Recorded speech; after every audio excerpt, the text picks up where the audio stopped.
The new Guild Wars 2 patch comes out tomorrow, and it has so many changes and potential new builds to play with.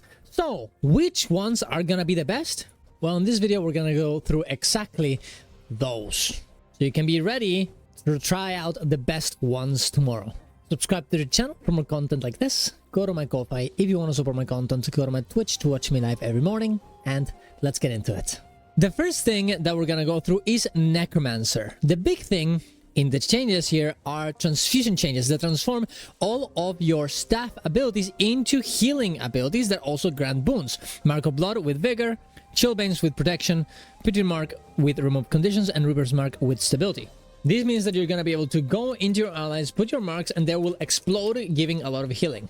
Obviously, this is gonna work out very well with Scourge, and it's gonna be super fun to play it. Well, at least that's what I think. I do wonder the potential of a Celestial build for Conditional Alacrity Scourge, but this will obviously be very good on Heal Alacrity Scourge. So definitely go into Snowcrows, get yourself this build that we see right here, and just put staff on it instead of one of the sets. I'm guessing Pistol and Warhorn are gonna be there.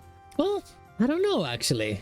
Yeah, you probably want you want Dagger, Torch, Staff. That's probably what I would guess. We'll definitely see and check how this actually ends up working, but I don't know, I'm pretty excited for this one. The next one I'm super excited for is gonna be Harbinger. Power Harbinger is actually getting a big change onto it, which is that our Blight will make our health go down, but not as much as before. Before, you would end up having such little health with the amount of blood you would have on your character that on convergences, for example, you would end up with 4k health sometimes. It was actually pretty bad. And in a lot of ways, completely unplayable in this type of content. And in other content like open world, you would just be very squishy, even if the spec is very cool. But this change will make everything a bit different. We're not gonna know how much health it actually changes until we actually test it tomorrow, but Harbinger has a potential of being one of the best damage builds on open world just because of how hybrid it is and how a lot of the convergence buffs and Drowned Zen buffs, all this other stuff, do hybrid damage as well. So it could be very good. For this, you just want to get any build for Harbinger right now, whether it's quickness, condi, or power, and it will be good. For open world, probably power, and in terms of PvP and Warriors World, this will not affect it at all. The next thing we're going to talk about is Elementalist. There's a lot of things changing here. The first thing is we're getting a lot of buffs into Hammer, so any spec that uses Hammer will actually be benefited by this, and we could definitely see some builds using it now, which before it wasn't the case, maybe even Catalyst. It'll be very interesting. The other also very cool thing is Blinding Ashes is being reworked, and instead we'll do burning that is scaled with a power instead of condition damage. This means that we could potentially see a lot of builds happen with fire. Instead of having fresh air as much, we might actually end up using this instead. It does compete with a power trait already, so I'm not really sure how this is gonna work or what type of builds we're gonna see, but I do like it a lot, and I think it could show us a lot of build diversity with this. The other change that is super cool is Elemental Bastion getting Alacrity now. This is insanely good, specifically for healing Alacrity Tempest, as before you would have to get Lucid Singularity in order to give Alacrity, and you couldn't get Transcendent Tempest that would help you heal a lot more. Wait, what? Sorry, my bad. Elemental Bastion that would help you heal a lot more. So yeah, healing on Alacrity on Tempest is going to be absolutely great for healing. It's going to be an interesting build to try out now. Something that people didn't use that much before, so I'm excited to see what they do with it and how people use it. The next ones we're going to talk about now, they're a bit more like, ooh, I don't know about this one. And they're not that exciting, or maybe they're exciting, but we don't really know if they're going to work out too well.